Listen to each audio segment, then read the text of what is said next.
ظهر الدين المؤيد بظهور النبي أحمد ظهر الدين.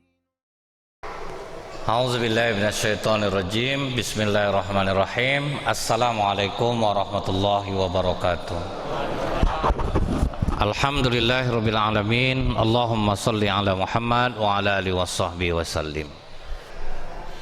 Apa kata Allah, Bu? Bala man aslama wajhahu lillahi wa huwa muhsinun falahu ajrun inda rabbik wala khaufun alaihim walahum yahzanun. Siapa yang menyerahkan segala urusannya kepadaku dan dia beribadah dengan baik, maka tetaplah pahala untuk mereka. Apa pahalanya? Kalian tidak akan khawatir, kalian tidak akan bersedih hati. Jadi lebih baik kalau ada perlu apa-apa, mintalah hanya kepada Allah. Karena rahil meminta kepada Allah, Pak, dikabulkan oleh Allah. Sekali dapat kehamilan, dapat anak tak tanggung-tanggung pula, paling ganteng pula di dunia, yaitu Nabi Yusuf. Jadi sabar-sabar, orang sabar tuh, Pak, itulah, Pak. Bapak lama minta kaya, ndak kaya-kaya, sabar, Pak. Begitu sampai taat yang tepat, sekali dikasih Allah kekayaan, Bapak ndak lupa lagi sama Allah karena sudah bersabar. Kalau yang terkejut-kejut tuh misalnya apa, Bu? Mau duduk jabatan, bayar 200 juta, tuh terkejut tuh, Pak. Tuh jahat minta ampun tuh. Dia harus balikkan modalnya balik, Pak. Tapi kalau memang dari bawah dia, Pak, merintis, nah jadi kaya, itu biasanya jarang yang meleset. Nah, maka, Pak, begitu lahir, tambah sayang Nabi Yakub kepada Rahil, kepada Nabi Yusuf. Semua keinginan dipenuhi. Anak yang 11 nih dikasih aja duit, mau pulang seserah kalian, mau pergi main jauh-jauh serah. Tapi kalau yang Yusuf tidak boleh kemana-mana, betul-betul dia nak emaskan. Beberapa tahun kemudian hamil lagi Rahil. Nah, jadi ingat tuh, Bu, tidak ada mandul dalam Islam ini. Allah Maha Kuasa. Sedangkan Nabi Zakaria aja, Bu, umur berapa istrinya melahirkan? 77 tahun. Siti Sarah melahirkan Nabi Isa umur berapa? 86 tahun. Jadi nenek-nenek hati-hati, Nek. Jangan bilang sama aman aja, aku udah menepus lahir nanti anak. Karena nenek tertua yang melahirkan anak berapa, Pak? 71 tahun. Jadi apa yang terjadi di masa lalu itu, Bu, terjadi pada masa sekarang, Pak. Nenek paling tua melahirkan 71 tahun, Pak. Jadi suka-suka Allah, Bu. Tapi begitu melahirkan Bunyamin, Rahil meninggal dunia. Jadi betul-betul dijaga oleh Nabi Yakub kedua orang anak ini. Cuman Nabi Yusuf lebih daripada Bunyamin menjaganya. Jadi Nabi Yusuf, Pak, berceritalah dia kepada ayahnya, "Ya abati, wahai ayahku, inni ra'aitu ahada asyaron kaukaban wasyamsa wal qamar ra'aituhum lisajidin." Aku melihat, ayah, dalam mimpiku itu 11 bintang, kemudian matahari dan bulan sujud kepadaku. Menggigil Nabi Yakub, Pak. Tahu dia matahari itu siapa? Ayah. Bulan ibu. 11 bintang saudara tiri Nabi Yusuf. Sujud kepada Yusuf berarti mereka punya kesalahan besar dan minta maaf sampai bersujud. Berarti akan berbahaya ini terhadap Yusuf. Terasa Nabi Yakub, Pak, bahwa dia memang pilih kasih. Jadi dulu Nabi Ishak pilih kasih, turun ke Nabi Yakub pilih kasih. Jadi turun-temurun dia cepat putus mata rantai itu. Ini punya anak 2 orang perempuan, satu cantik satu jelek. Di Facebook yang cantik ini aja yang muncul sama mama itu, yang jelek tukang foto, Pak. Nah, kenapa Bapak ketawa? Karena ini nyata, Pak. Coba kalau tidak nyata, pasti Bapak diam aja. Kasihanlah kadang nengok ibu. Anak ibu berapa orang? 2. Kok yang kakaknya terus yang ada di foto? Entah adek itu tidak mau lah Bu foto, dia mau lah jadi tukang foto, entah ngapa lah gitu. Padahal tidak pernah dibawanya, Bu. Asal arisan yang cantik ini juga lah terus dibawa. Yang jelek, tunggu aja di rumah ya, Nak, ya. Mama pergi sebentar sama kakak, nanti pokoknya man beli es krim itulah, Pak. Temu menung lah anak tuh di rumah jadinya, Bu. Ubahlah tuh, Bu, ya macam itu, Bu. foto dua-duanya Bu ya. Ada Bu yang macam itu? Enggak kan? Maka saya berani ngomong sini. Kalau ada kan enggak mungkin lah saya ngomong Pak. Cuman dari ketawa Bapak curiga saya Pak. Takutnya ada. Dalam surat Yusuf ayat kelima, apa kata Nabi Yakub? Ya bunayya, wahai anakku Yusuf, la taksus ru'yaka ala ikhwatika fayakidu laka kaidah. Jangan sampai tahu abang-abangmu tentang mimpimu ini, karena kalau mereka tahu, aku takut mereka akan mengadakan tipu daya kepadamu. Nah, jadi sudah terasa Nabi Yakub. Al-Quran mengabadikan bahwa Nabi Yakub memang pilih kasih. Maka ternyata betul yang 11 anak Nabi Yakub dari Lia dan 2 orang selir ini berembuk mereka Pak. Kalian terasa enggak bapak kita sayangnya sama Yusuf sama Bunyamin aja? Iya, kita memang dikasihnya kecukupan. Pernah kalian disayang sama bapak kita? Enggak. Pernah enggak bapak kita menanyakan keadaan kita? Enggak. Mau keluar kita terserah. Semua gara-gara Yusuf. Jadi apa rencana kita? Kita bunuh Yusuf. Kata saudara lain, tidak usah dibunuh. Kalau dibunuh tidak terasa tersiksa dia. Mending kita buang dia jauh-jauh. Biar terasa dia pedihnya kita dicuekin ayah. Biar dia hidup sendiri. Akhirnya setuju Pak. Bagaimana caranya? Macam mana cara membujuk bapak kita? Dia sayang betul sama Yusuf. Udah nanti kita atur. Nah diaturlah skenario-nya. Inilah sinetron pertama di dunia Bu. Ya, apa yang peran untuk membujuk, siapa yang meyakinkan, nah, itu udah ada Pak. Dan ini dipakai oleh penipu-penipu di bus biasanya. Satu jadi orang susah mau jual jam kan gitu kalau di bus-bus dulu tuh Pak. Nanti pura-pura nanya ongkos, mana ongkos kamu? Saya tidak ada ongkos Pak, cuman saya ada jam nih. Jam apa nih? Ini kwitansi ya kan ada yang gitu-gitu ya Pak. Satu tukang tanya, satu tukang jual jam, satu nanti pura-pura menjualkan jamnya itu. Jadi ada perannya masing-masing. Dibujuknya lah bapaknya. Ayah, kasihan kami lihat adik kami ini ayah. Di rumah aja mainnya. Biarlah kami bawa dia main ayah. Enggak usah lagi. Kalau kalian mau pergi, pergilah. Tapi jangan kalian bawa Yusuf. Ayah, kasihanlah kita ya. Kawan-kawannya main di luar. Masa Yusuf enggak ada main keluar? Kami janji ya, kami jaga ya. Tidak percaya ya sama kalian. Nanti diterkam adik kalian ini sama serigala. Apa pertanggungjawaban kalian? Ayah, kami ini kan udah kuat ayah. Kami udah dari kecil main di luar aja. Kami bisa menjaga adik kami ini ayah. Dibujuk terus. Makanya Pak melobi itu tidak bisa sekali Pak. Ulang-ulang terus. Ulang-ulang terus. Kalau muak dia disiramnya kita pakai air. Kalau enggak melunak hatinya. Kan 2 aja kemungkinan tuh Pak. Ulang terus, lunak hati orangnya dia. Sedangkan air aja Bu yang lembut, netes di tembok, bolong tembok lama-lama Pak. Kalau kita melihat dari tetesan air ini kecil dari atap ya bisa bolong tembok dibuatnya. Terus tembok ya dia. Nah jadi karena dirayu terus Pak, akhirnya Nabi Yakub nyerah. Yaudahlah, bawalah adik kalian nih. Tapi ingat, ayah serahkan penjagaan adik kalian ini kepada kalian. Di kalimat inilah Allah marah kepada Nabi Yakub karena menyerahkan perlindungan Nabi Yusuf kepada manusia, bukan kepada Allah. Silap Nabi Yakub Pak. Di situ kalimat, maka kata Rasulullah, di kalimat itulah Allah marah kepada Nabi Yakub. Di bawah orang inilah Nabi Yusuf kecil nih Bu. Sampai di perbatasan Yordan, Mesir, disuruhnya Nabi Yusuf, buka baju kau. Ngapa bang? Buka aja lah baju kau. Tidak usah kau banyak tanya. Coba masuk ke dalam ember nih. Menangislah Nabi Yusuf kecil nih Bu. Apa salah aku bang? Tidak perlu kau tahu salah kau dah. Pokok kami sakit hati sama kau. Jadi kalau ada saudara bapak benci sama bapak tidak tahu salah bapak. Takutnya itu Pak. Dia merasa dia tidak disayang. Masuk ke dalam ember, kemudian ditenggelamkan Bu. Menangislah Nabi Yusuf. Sampai di bawah dasar sumur, disuruhnya berdiri kalau di tepi sumur itu, menangislah di situ. Jadi tidak sampai tenggelam. Baju Nabi Yusuf itu didarahi mereka dengan darah binatang. Nah, mulailah mereka sandiwara sampai di rumah. Ayah, ternyata betul kata ayah.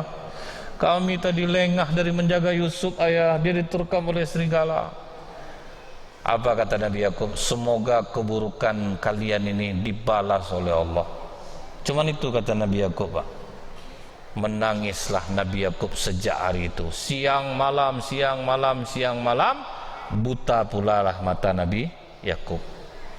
Jadi hati-hati Bu ya, jangan banyak-banyak menangis Bu. Buta nanti. Menangis itu bagus Pak, sehat mata dibuatnya kalau sekedarnya. Tapi kalau udah selalu, bahaya juga bagi mata. Sama dengan bersin Bu, Allah menyukai bersin, membenci menguap. Maka kalau kita bersin baca Alhamdulillah, kalau kita nguap baca A'udzubillahi minasyaitonirrajim. Tapi kata Rasulullah, kalau bersin udah lebih dari 3 kali jangan Alhamdulillah kepanjangnya, berarti kita sakit, berobat. Ini sampai acim Alhamdulillah, acim Alhamdulillah. Jadi itu ada penempatannya Pak. Kalau berlebih pula tidak boleh, berarti kita sakit. Nah setelah itu Bu, Nabi Yusuf yang di dalam sumur tadi itu menangis. Pas lewat pedagang Pak, dia mau ngambil air. Disitulah sempat Nabi Yusuf bergantung, tarik ke atas. Begitu melihat Nabi Yusuf, hadzal gulam, ini pemuda. Bukan mau menyelamatkan Bu, maksudnya kenapa dia kata ini pemuda, bisa dijual Pak. Itu maksudnya, itu bisa dijual. Aku jadikan nih anak nih, budak nih, dijual nih. Badan udah koreng-koreng Pak, jadi tidak nampak gentengnya Bu. Dijual lah kepada penguasa Mesir. Pas penguasa Mesir lewat, Tuan, kamu mau membeli budak ini murah, 2 dirham. 2 dirham itu sekitar 140.000 cuman Pak. Dikasihlah 2 dirham. Dibawalah ke istananya. Itulah kadang Bu, apa yang buruk menimpa kita bisa jadi itu yang terbaik. Nikmati aja takdir nih.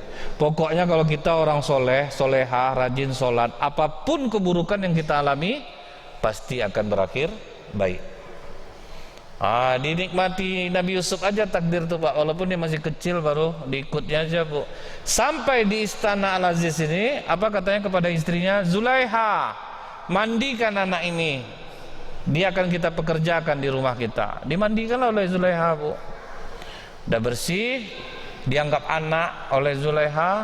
Kau kerja di rumah ini ya nak ya, tapi kau di bagian dapur, jangan pernah kau keluar.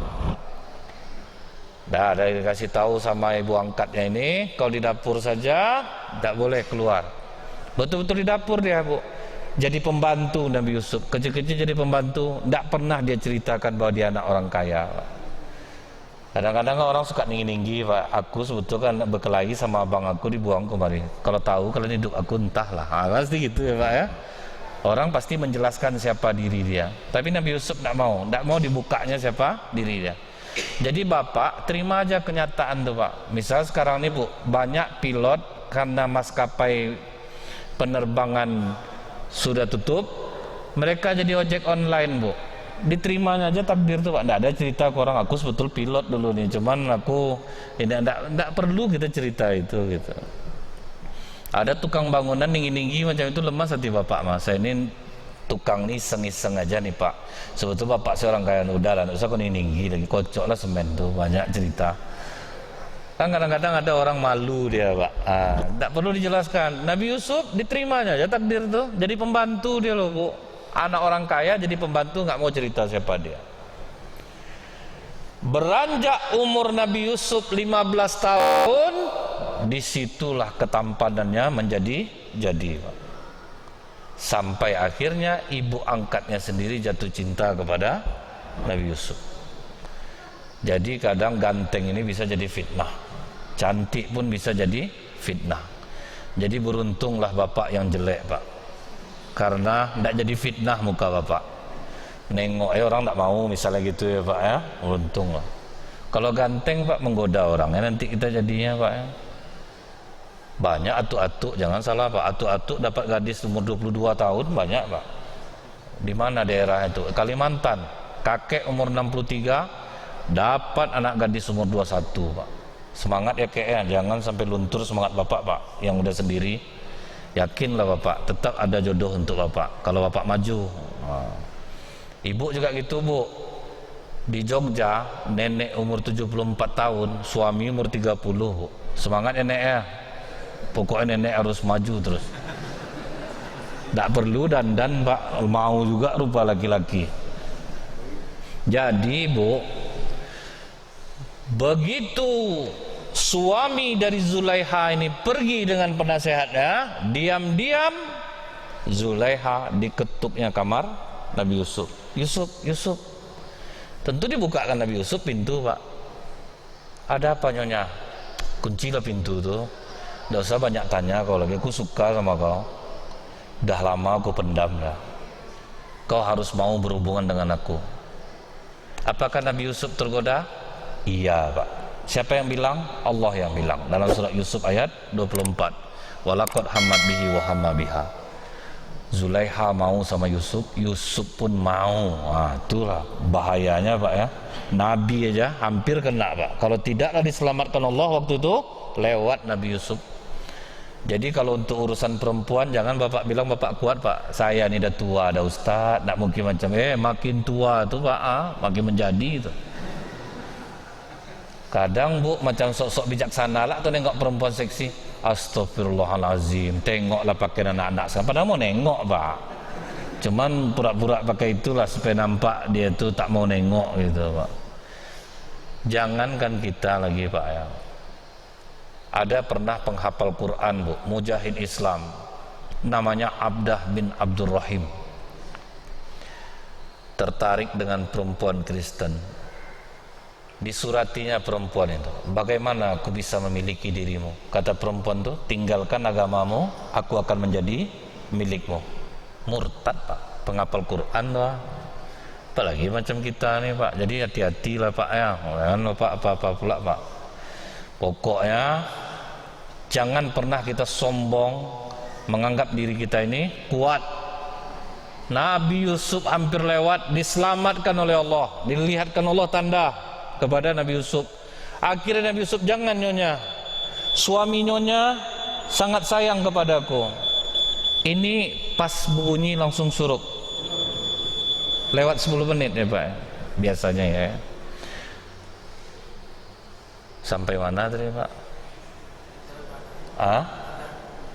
Jadi, Bu, jangan Nyonya, suamimu sangat baik kepada aku. Maka larilah Nabi Yusuf, dikejar oleh Zulaiha dalam kamar tu. Yusuf, tak usah kau munafik lagi, Yusuf. Aku tahu kau suka ya sama aku. Mau kemana kau lari? Dikepung-kepung di kamar tu, Pak. Jangan Nyonya, jangan Nyonya. Akhirnya Nabi Yusuf berlari sekencang-kencangnya ke arah pintu. Zulaiha meraih bajunya dari belakang, dirobek baju Nabi Yusuf. Pas dibuka pintu, pas suaminya pulang sama penasehatnya. Difitnahlah Nabi Yusuf oleh Zulaiha. Apa kata Zulaiha? Wahai suamiku, apa hukuman yang pantas untuk orang yang telah kita rawat dari kecil, akhirnya dia menggoda istrimu? Dibalik kayaknya kejadian itu. Tidak Tuan, aku tidak ada menggoda Nyonya. Sebetulnya awalnya mau percaya, Pak Al-Aziz ini. Rupa penasehatnya bijaksana. Tunggu dulu Tuan. Kita tadi melihat Yusuf yang arah ke pintu, istrimu yang di belakang. Dan aku lihat baju Yusuf rapi di depan. Kalau memang dia menggoda istrimu, istrimu akan berontak. Pasti kusut bajunya di depan. Coba kau membalik Yusuf. Begitu membalik, tengok baju Nabi Yusuf robek, Pak. Maaf Tuan, istrimu yang mengejar Yusuf. Akhirnya apa kata raja ini? Yusuf, tolong diamkan masalah ini. Jangan sampai ada yang tahu. Maafkan aku, maafkan istriku. Rupanya netizen banyak dengar, Pak. Di istana tuh kan ribut tadi, Pak. Banyak yang dengar, Bu. Heboh lah orang. Dia tidak nyangka gitu ya, masa ratu mau sama pembantu. Gitu-gitulah, Pak. Menjalarlah berita ini sampai ke istri-istri saudagar kaya, sampai ke istri-istri menteri. Tahu nggak Jeng? Kan kalau ibu-ibu sosialita tuh gitu ngomongnya, Pak. Ratu kita digodanya pembantunya, nggak eke banget deh. Gitu-gitulah, Pak ya. Kan kalau mak-mak yang sosialita itu kan gitu-gitu ngomongnya, Bu. Jadi sibuk mereka membuli, lama-lama kan terdengar sama Zulaiha, Pak. Sakit hati Zulaiha. Kalian belum pernah nengok Yusuf, lagi tengok kalian ya. Kalian ejek-ejek aku di luar, diundangnya lah bu, mak-mak rempong tuh, istri-istri menteri tuh, diundang semua, istri-istri saudagar kaya tuh, diundang ke istana, kita mau masak-masak. Begitu jumpa Zulaiha tuh baik pak di depannya kan, ada apa Ratu? Nggak ada, saya pengen ngundang kalian aja, kita masak-masak. Silakan dipegang pisaunya di dalam aula istana. Itu ada sayurannya, silakan mulai diiris. Begitu mereka sedang ngiris, apa kata Siti Zulaiha? Yusuf, keluar engkau. Keluarlah Nabi Yusuf pak. Itu kalau difilmkan dikasih kipas angin depannya bu, berurai-urai lah kan. Itu kamera dari depan, dari belakang pakai drone. Itu tambah nampak gantengnya pak. Tak sadar mak-mak tuh bu, disayatnya tangannya pak, tanpa rasa sakit. Berapa gantengnya kira-kira tuh. Itulah ketampanan Nabi Yusuf tuh bu. Tak terasa lagi tangan luka disayat. Jadi ketika orang mengatakan pencabutan nyawa itu kan sakit, apakah terasa besok sama kita? Samalah dengan ini. Begitu orang mukmin itu ruhnya dicabut pak, diperlihatkan Allah tempat tinggalnya di surga, sehingga dia terlena memandang surga, tidak terasa lagi pencabutan nyawa dari tubuhnya. Padahal kan mencabut ruh itu kan kata Rasulullah seperti apa bu? Benang yang ditarik dalam tumpukan jerami. Tersangkut dia pak. Tapi karena kita terlena melihat surga, tidak terasa lagi sakitnya. Insya Allah amin ya pak ya, kita jadi orang mukmin. Sama dengan ibu, terlena dengan ketampanan Nabi Yusuf, tidak sadar lagi mereka menyayat tangannya. Setelah itu pak, nyonya, wajar kau rupanya tergoda dengan Yusuf. Memang betul-betul tampan nyonya. Kalau gitu kita bagi aja lah Yusuf nih sama-sama. Hampir diperkosanya Nabi Yusuf.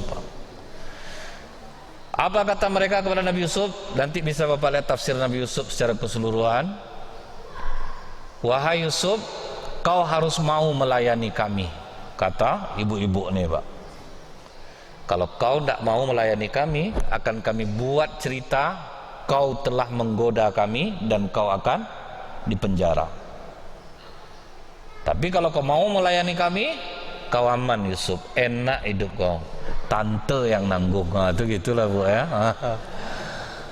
Apa kata Nabi Yusuf? Ya Allah, penjara lebih aku senangi daripada aku harus melayani nafsu mereka. Itu iman Nabi Yusuf pak. Jadi yang memberikan kekuatan iman kepada kita itu adalah Allah. Tidak ada usaha kita, Allah yang ngasih. Jadi maka kita bersyukur tuh pak ya. Bapak mau datang ke masjid, Allah yang gerakkan. Bapak mau duduk di majelis ilmu, Allah yang gerakkan. Jadi tidak ada peran serta kita sebetulnya, Allah yang nitipkan itu ke hati kita. Nah maka bu, mulailah Nabi Yusuf di penjara.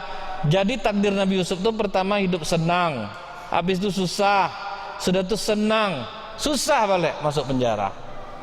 Tapi Nabi Yusuf dinikmatinya takdir itu. Berapa tahun Nabi Yusuf terpenjara bu? Dari umur 15 tahun sampai umur 27 tahun Pak. Di penjara tanpa ada kesalahan, tidak ada peradilan. Insya Allah akan kita sambung setelah salat syuruk. Assalamualaikum warahmatullahi wabarakatuh.